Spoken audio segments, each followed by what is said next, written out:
Hi guys, happy Monday. Thank God, it's finally Monday and it's the weekend is over with. Thank the gods.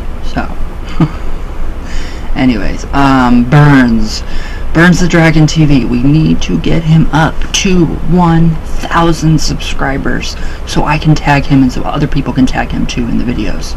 So we can, yes, it's very amazing what he's doing. Body modification group, I think there's like 20,000 people in that group already. If you're into that kind of thing, like this split tongue, I'm going to take my tongue ring out personally, and I really want a split tongue. So that is my next endeavor, is a split tongue. I just think it is so incredible. I have the most amazing new appreciation for body modification, split tongues, 3D implants. It is amazing. Beautiful. All these people are wonderful and beautiful. The scarification and then the tattooing, and it's just beautiful. So, Burns the Dragon TV. Just hit that little bell and make sure you get all of his videos that pop up. He does post them daily, so I love that, just like me. And then click on the little subscribe so you can get everything what's going on in the dragon world. Burns the Dragon TV. So yes, amazing guy. Anyways, and he was also in Bates Motel, juggling in the background when Norma and Romero were getting together for the first time when they kind of started to get married a little bit. So yeah, he's juggling. So we're just subscribe. I'm like pushing people. Sorry. Just subscribe. He's a good guy. Good friend. Alright. Back to the children of Cain. It's very interesting. It's getting even more interesting as I read more and take more notes. So, here we go. Alright, now the Tetons, I think that's how you say that word, was the Lord of the Mound and the ruler of the dead, represented by the waning or setting sun, symbolically represented as the young horn god, and the old horn god, and also by the holly and oak kings. We all know what those are. So, he can be identified with Cain in his psychopomp role as the man in the moon. Psychopomp, I like that, because their psychopomps are supposed to be on Sabrina, and you see those, and they come in when you astral project, and I think that's fun. I think that's great. So, now, with the phallic, Hermes, Mercury, and the northern European Odin, Woden, the Norse Germanic shaman god of the runes. Now, Cochrane describes Tetons as appearing in physical form as a small, dark man. It's cute, a tiny man, little man. It sounds tasty. Accompanied by a cold north wind. Now, Cernunnos is the lord of the animals, the god of the woods, the oak king, or the green man, Jack in the hedge. Jack and Jill, so. And the wild hunter, which would be Herne. So he appears as a virile-looking man with ram's horns and is dressed in a cloak of leaves. So there were also 4 kings, minor gods or male spirits, who ruled the castles of the elements. So, and 4 queens, minor goddesses or female spirits, who represented life, maturity, wisdom, and death. Now, the clan mythos taught by Cochrane was that in primeval times, there had been a union between the gods and humans. Now, this would have been before the fall of the Great Separation, as it's called in the shamanic tradition. This was the Golden Age, or the classical mythology, and the biblical myth of the Garden of Eden, when gods walked on the earth and humans understood the language of the animals and the birds. Very interesting. It's very interesting. Historically, it is. So from this ancient symbolic relationship between the spirits and mortals, the magical arts were developed. So this idea can also be found in the fairy tales, fairy lore, the biblical myths of the Garden of Eden, Tower of Babel, the flood and the Watchers, or fallen angels, the Arthurian legends, and in the creation myths of all cultures worldwide. So it must, if it's in all cultures worldwide, that says something. So, it also features in mythos of the old craft traditions, especially those practicing Luciferian witchcraft. So this is yet another clear indication that Robert Cochrane was in contact with those in the know and had inherited esoteric knowledge from genuine traditional witchcraft sources. So yeah, he did, have that. Beyond all these different god forms, there existed an unknowable or nameless one, a force or energy that existed beyond all the other deities and was the Godhead. Now Cochrane believed that this supreme cosmic creator was feminine in nature. I'm not 100% sure. I think it's duality. So it was never approached though. It was never approached through prayer or ritual, but only through through the witch goddess, as an intermediary. It kind of sounds like Baphomet. It really does. Just a little variation on Baphomet. Now, although the old gods were not evil per se, they were seen as capricious and immoral entities capable of good or evil. So, like nature, there we go.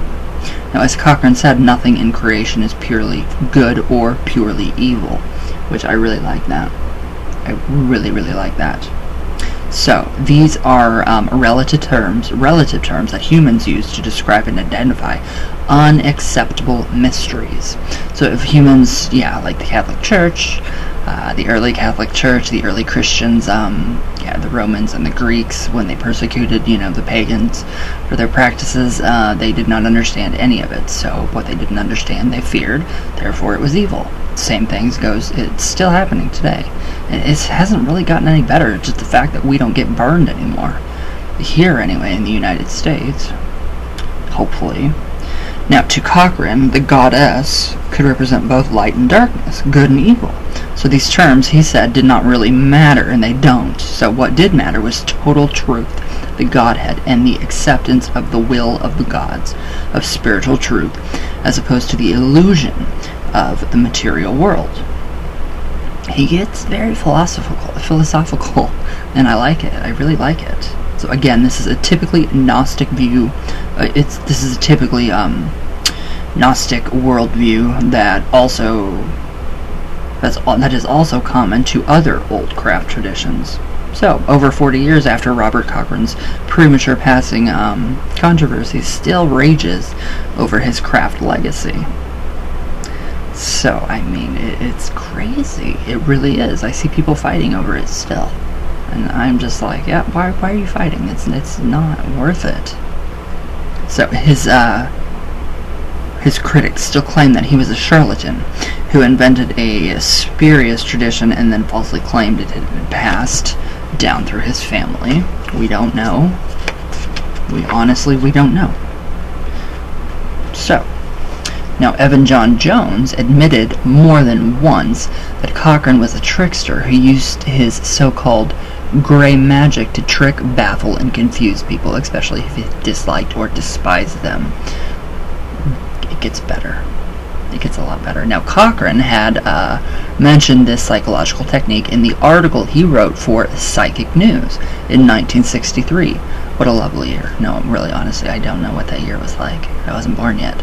Okay, in relation to witches desiring power, he said that the basic tenet was, quote, that your opponent should never be allowed to confirm opinion about you, but should always remain undecided. So, unquote. This gives you greater power over him because the undecided is always the weaker, unquote. And that is true. If you have ever taken a psychology class, I took 3 or 4 years of psychology, literally. And yes, that is the biggest thing right there. Very, very large in trying to control the people around you. So a narcissist does this very well. So, Robert Cochrane may or may not have been, economical with the truth about his hereditary roots, and that, in respect, the jury is still out. However, the proof of whether or not his tradition was genuine rests on whether it produces results when it is actually worked. So, I'm just gonna shut up for right now for there. Alright.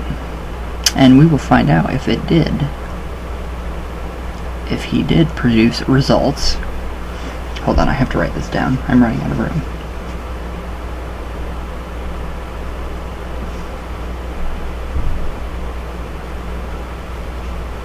But I mean, it's just amazing. Oops. I can't write. I can't think and write at the same time.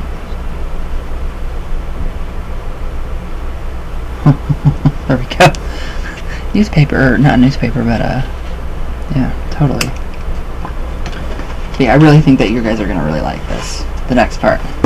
So, it's pretty interesting. I mean, the way people described how it was in his coven, C-O-V-I-N-E, that's how they spelled it back then, or covine, very odd spellings for all of these words.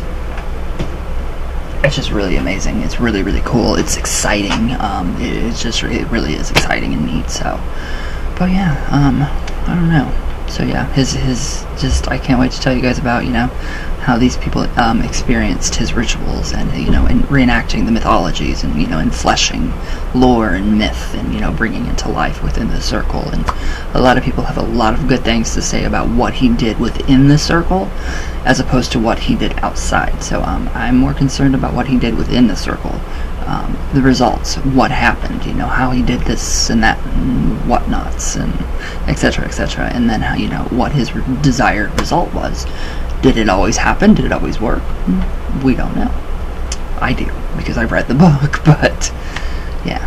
So yeah. And I kind of want to give you guys a little, snippet of what I'm really working on now. The next book. But I can't. I don't think I can legally say anything whatsoever about it. I can't, so yeah. I think you guys will like this one better than all the others, except for, I don't know, a lot of people love Love Letters from Lucifer. Alright, let's do some coffee talk real quick. But yeah, amazing guy. Well, very messed up guy. He had, yes, he had a handicap. So, I mean, my heart goes out, to wherever you are. And people swear that he does still give guidance to this day in the clan of Cain. So, I don't know, though.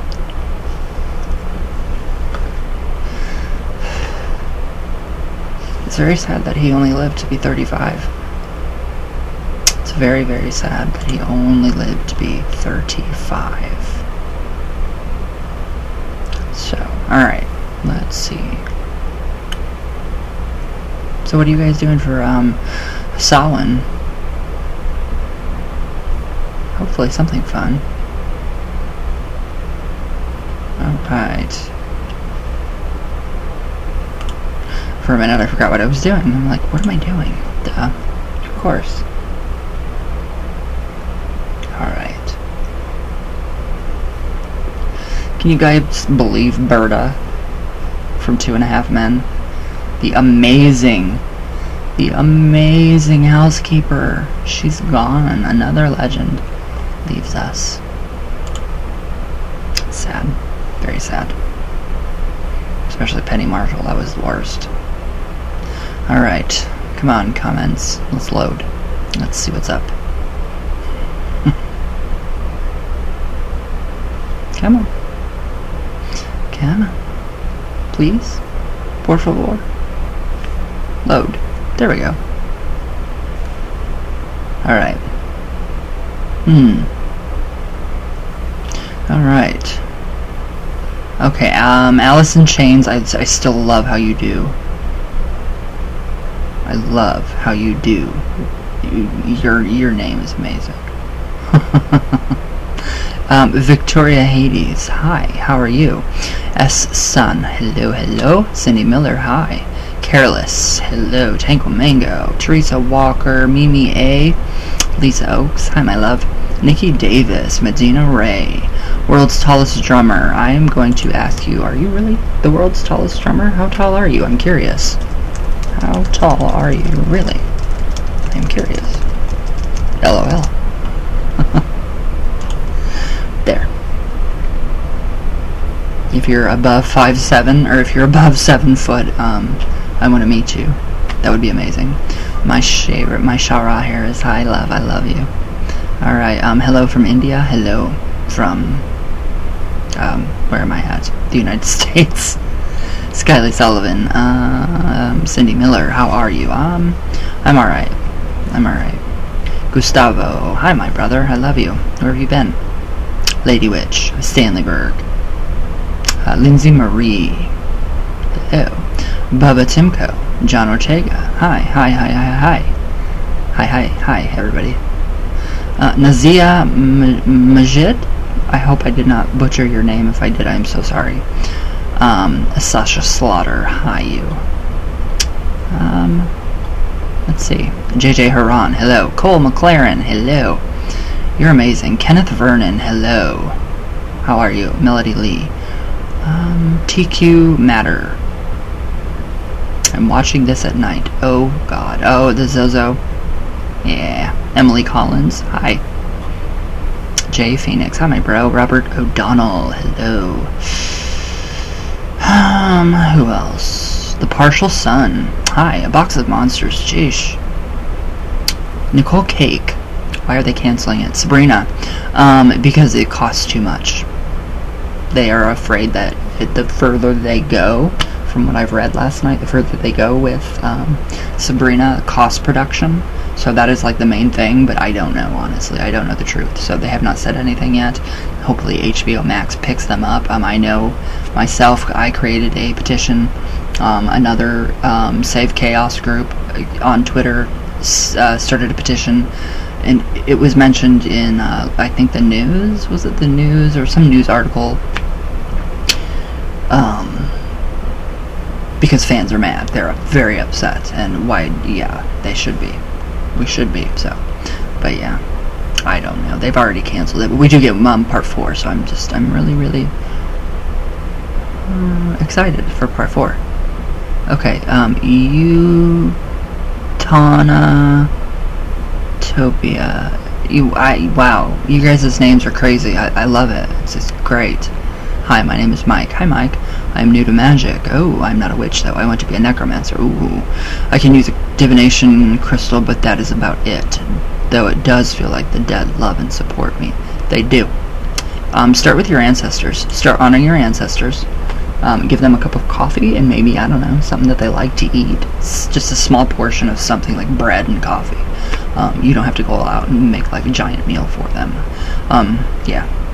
Because, yeah, obviously, you know, food is very expensive. So, yeah, just use your mind or use common sense when you're, you know, feeding them and talk to them. Tell them what you want to do. Your ancestors are the first people, the first spirits that you should go to. And, well, first you should go to your own personal god or goddess, whatever you believe in. So, just do that. Do that. Do work with the ancestors. Light them a candle and tell them what you want. What you want to do, how you want to work. Tarot cards, they will help you too. Funny, they will. So, you can always email me too. Everything below, all my information is below. So, just click that bell button so you always get these notifications when I go live, and I will gladly ask you or answer any questions that you have. So, alright guys. That's about it. So, about, you know, starting a YouTube channel, about growing your, you know, your audience and, you know, your audience retention and, you know, going into the analytics of it and the algorithms of YouTube. I don't know. I still don't know. I don't know how I did it. I really honestly don't. I just started out. I started out doing the board. I didn't want to show myself. And then I finally got in front of the camera and I was like, I love this. So I love to be in front of a camera. I don't know. I petitioned my ancestors, honestly, and asked them. I told them, I was like, okay, you guys, I want to grow my channel. I really want to, you know, I want good information. You know, I want to, you know, help people as much as I can with my readings, with what I can do. And it just worked out. I don't know. It just worked out for the best.